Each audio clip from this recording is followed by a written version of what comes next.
म आएको छु बुढीको गाला स्त्री र मिस्त्रीसँग कहिले पंगा नलिनु यिनीहरूले घर बर्बाद गर्छन् है साथीहरु। छोरी पाए आमालाई सुख त अनि अब पैसा भन्दा डलर डलर डलर हाल्नुपर्ने छ के। छोरो पाएपछि बालाई सुख हुन्थ्यो। हातले धेरै परेशान गरेको छ फेरि।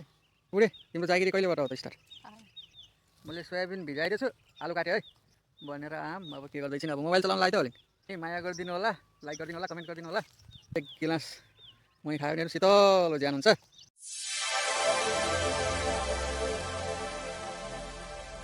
हेलो साथीहरु नमस्कार, म लक्ष्मण, यिनी मेरो बुढी शोभा अनि बुढी आएको छिन् गाईवाला हैन। अनि म आएको छु बुढीको गाला। अनि यस्तो छ यतातिर, यता चाहिँ नि इट्टाभट्टा नजिकै छ ट्याक्क लाएर। अनि के छ तिम्रो हाल खबर?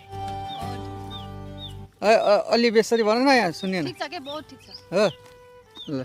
अनि खाना कसले बनाउँछ? छोरी ठुलो बनाइसक्यो। आमालाई छोरी पाए आमालाई सुख त अनि अब छोरो पाएपछि बालाई सुख हुन्थ्यो। छोरी पाए भएर आमालाई सुख भयो। यस्तो छ हाम्रो यतातिर। ल हेर्नुहोस्, अब दुईटा गाईको ग्वाला हामी दुईजना आछौँ। अनि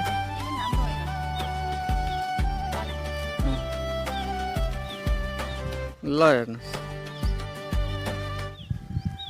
अब चैत वैशाखमा अलिअलि बिरुवाहरू पलाउन लाग्छन् अनि हरियो हरियो देखिन थालेको छ। यस्तो छ यो बुढीहरू, बुढी स्त्री के, यो स्त्री र मिस्त्रीसँग कहिले पंगा नलिनु। यिनी दुवैले चित्त बुझेन भने घर बर्बाद गर्छन् है साथीहरु। विचार गर्नु होला। यो स्त्री र मिस्त्री भन्ने पुरा खतरनाक मान्छे हुन्। चित्त बुझेन यिनीहरूको अनि भनेपछि चाहिँ यिनीहरूले पुरै घर बिगार्छन् हैन।